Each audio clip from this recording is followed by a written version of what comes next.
It was close to midnight when the world outside finally went silent. The traffic on Maple Avenue thinned until there was nothing but the hum of an old ceiling fan and the faint tick of a clock on the kitchen wall. Mary Thompson lay on her bed, staring at the ceiling. She was exhausted, but her mind refused to rest. The day had been long. Her son Jacob had gotten into another fight at school. Her mother's medical bills sat unpaid on the counter. And her husband, Eric, hadn't come home yet. Again. She closed her eyes and sighed. "Lord," she whispered, "I'm too tired to pray tonight."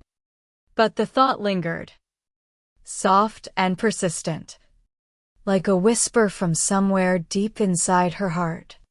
"Then talk to me anyway." She turned on her side, curling into the blanket. "Can I even pray like this?" she murmured, lying down, in bed. A verse she'd once heard at Sunday Mass floated through her memory, something about how God looks at the heart, not the outward appearance. She couldn't remember the chapter or verse, but she remembered the priest's voice. "He does not count how long you kneel, but how honestly you speak." Mary opened her eyes again. "All right," she whispered into the darkness. "If you're listening, I'm here." She remembered something her grandmother used to say, "God listens before you even finish your thought." Back then, Mary hadn't understood what that meant. But tonight, lying there with tears drying on her cheeks, she finally did. She had spent years thinking prayer required structure, folded hands, bowed head, quiet room, right words. But tonight, all she had was exhaustion and a sliver of faith. She thought of King David, the sinner, the poet, the broken man who'd still been called a man after God's own heart. David had written, "O broken and contrite heart, O Lord, you will not despise." Mary didn't have a fancy prayer. She had an ache. "God," she whispered, "I'm tired of being strong." Something inside her broke, not loudly, but softly, like ice melting. At that moment, somewhere on the other side of town, a nurse named Angela was finishing her night shift. She, too, said a quiet prayer before collapsing into bed. "Lord, stay with me." In another apartment, a construction worker who hadn't prayed in years murmured, "God, I don't even know if you remember me, but please." The Lord heard them all, not because they were perfect, but because their words were true. When the city sleeps, something sacred happens in the quiet. Mary woke an hour later to the sound of rain tapping on her window. The streetlights blurred behind the glass, glowing like little halos. She sat up, realizing she'd fallen asleep mid-prayer. And yet, she felt lighter. She thought of all the moments in the Bible when night changed everything. Jacob wrestling with the angel until dawn. Samuel hearing God's voice in his sleep. Paul and Silas singing hymns in prison until their chains fell off. Even Jesus alone in the garden, praying while his friends slept. Night wasn't the enemy. Night was the stage for revelation.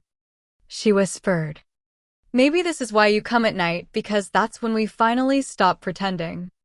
That week, she started making it a habit. Every night before bed, even if she was too tired to kneel, she spoke to God.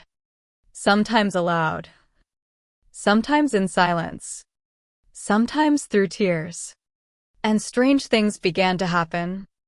Her son Jacob, who had grown bitter and withdrawn, started joining her in prayer. One night, as thunder rolled outside, he asked, "Mom, does God really hear us when we pray in bed?" She smiled. "Sweetheart, He hears you before you even start. But not every night felt holy.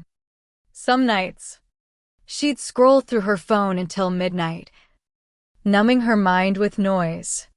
She'd tell herself, "I'll pray after this video." And then another. And another. One night, she realized something chilling. Her comfort had become her cage. She remembered a sermon from months ago. A comfortable faith is a dying faith. In the book of Revelation, Jesus warns, "You are neither hot nor cold. Because you are lukewarm, I will spit you out." Mary stared at her reflection in the dark window, phone still glowing in her hand. "Lord," she whispered, "don't let me become lukewarm."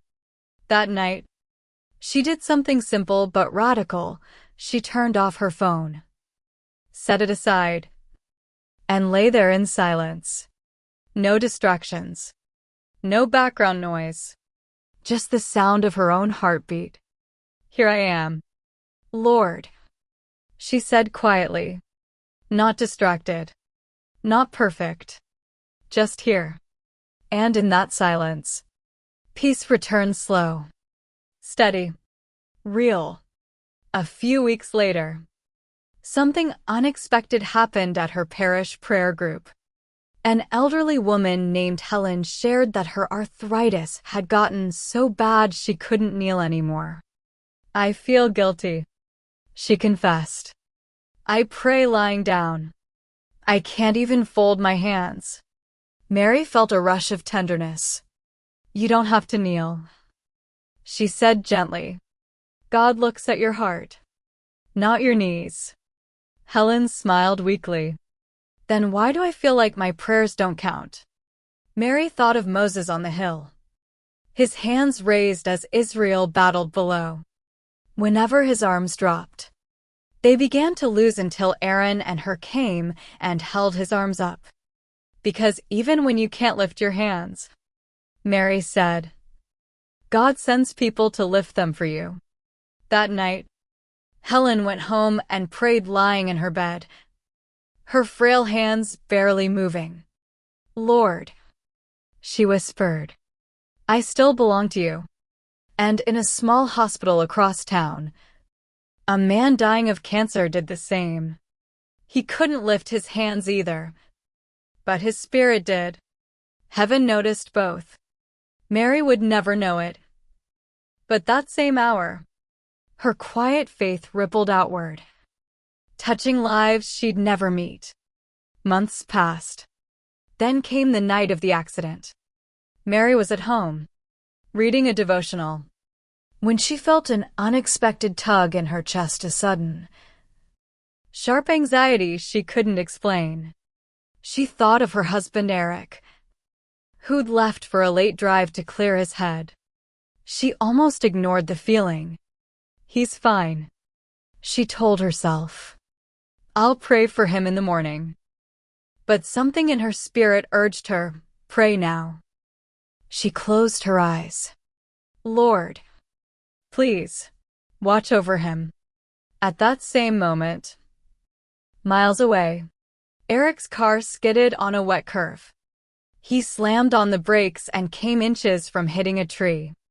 His heart pounded as he pulled over, trembling. Later, when he got home, he looked pale. "Something told me to slow down," he said quietly. Mary just smiled through tears.